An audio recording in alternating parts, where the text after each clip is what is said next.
guys, Nikki here. Welcome back to this channel. So today, I will be sharing to you, recently I've been using this trio from the Body Shop Tea Tree. Yes. Ito siya guys. Natapon ko na ata ang box. Pasensya na. But, ito siya. Yan. Itong tea tree oil. And I've been using this for almost 2 months. Grabe. Ang tagal niyang maubos. And I'm super happy that I was able to bought it for a very affordable price because they're having a sale by the time that I bought this one on their shop sa SM. Basically, ilalagay ko yung picture dito na meron talaga siyang box na ano siya, naka-inclusive. If you're going to buy this one alone, this one bottle costs almost 488 or 600 if I'm not mistaken. The packaging is super neutral, wala namang gaanong ano, but then I super love the green, the color combination of its packaging. By the way guys, if you're a returning subscriber, thank you so much for being here. If you're new, please don't forget to like, share, and subscribe. This trio consists of, meron siyang inclusion na Body Shop Tea Tree Skin Clearing Facial Wash and with purifying tea tree oil from the foothills of the Mount Kenya. This facial wash, ang tagal niyang maubos, super. Until now, nandito pa siya, but then almost 2 months and a half ko na ata itong ginagamit. Konti lang naman yung kailangan ko kasi sa face ko lang siya ginagamit. Sticky yung formulation niya. Nakaka-relax siya sa face kasi nga 'di ba tea tree oil, when you wash your face, yung amoy niya talaga super relaxing. Ang gusto ko talaga is yung toner. At first, ginagamitan ko siya ng cotton, but then I realized na sayang siya kasi it's super ang yung cleanser is super potent. This one is watery talaga yung formulation niya, just like ordinary toner. But what I love this one is that parang nakokontrol niya yung mga irregularities na nangyayari sa face ko. So far, this is the toner that I love na hindi nagre-react gaano yung face ko. And it really freshened my face. After this one, I let the water dry on my face. Hindi ko siya pinapat dry. And then, after that, before I use a cotton, and then dab it on my face. But later on, I decided to place it on my palm na lang and then do the patting motion so that the product will absorb very well. But on my problematic days, nung nag-start pa lang ako, I used the cotton kasi parang mafe-feel ko na thorough clean yung nangyayari sa face ko. And then, later on, after a month, parang nagki-clear na kasi yung face ko. So, ang ginagawa ko na lang is yung patting motion using my hands na lang. That's the difference. Two styles of how I use this toner. And then, I'm super sad kasi dito na lang siya. Super konti na lang niya kasi madali siyang maubos actually. I don't know if marami yung ilalagay or konti. Siguro marami yung nilalagay ko parate. That's why naubos na siya. But then it contains 60 ml. And watery kasi siya. So, kaya madali din siyang maubos. Kaya ngayon, pinakonti-konti ko na lang kasi I'm trying to buy another bottle, hopefully. But then, itatry ko pa yung Course X na so far it really helps my skin. It helps my skin even more clearer.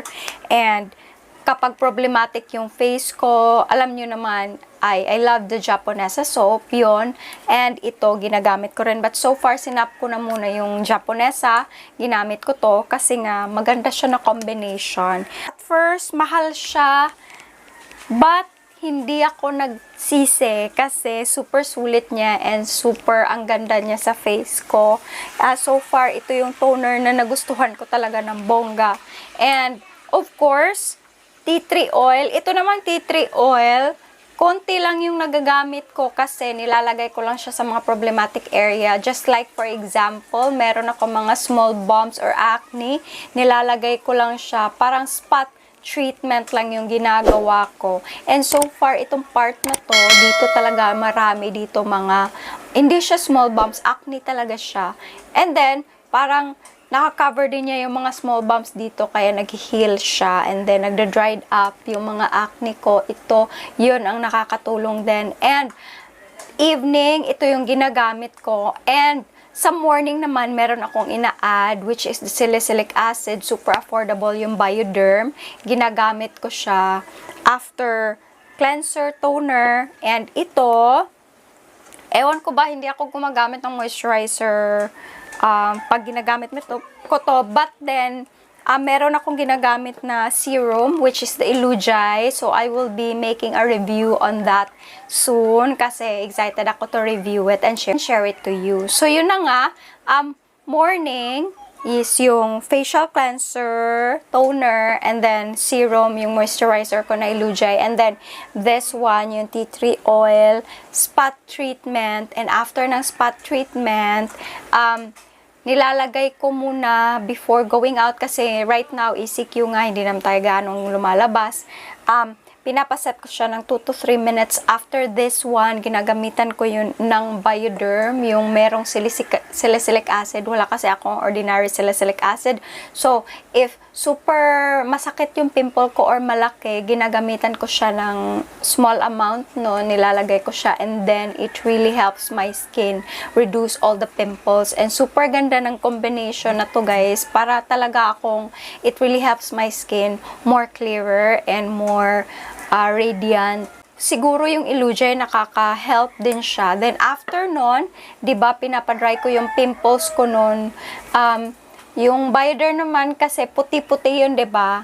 And then later on, if alam ko nang nagsasubside na siya sa face ko, nilalagyan ko na ng akin SPF ang aking face. Pinapaset ko muna lahat yung nalalagay ko kasi sayang naman if walang bisa siya, 'di ba?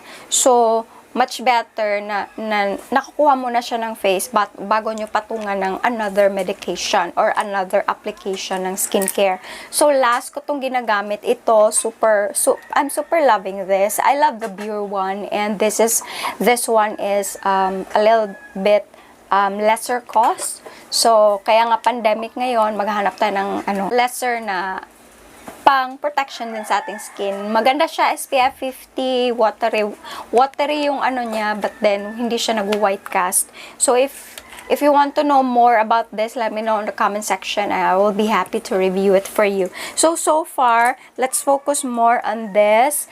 I super love this one. I don't know, maybe because I have a very oily skin, I super love it, especially the toner.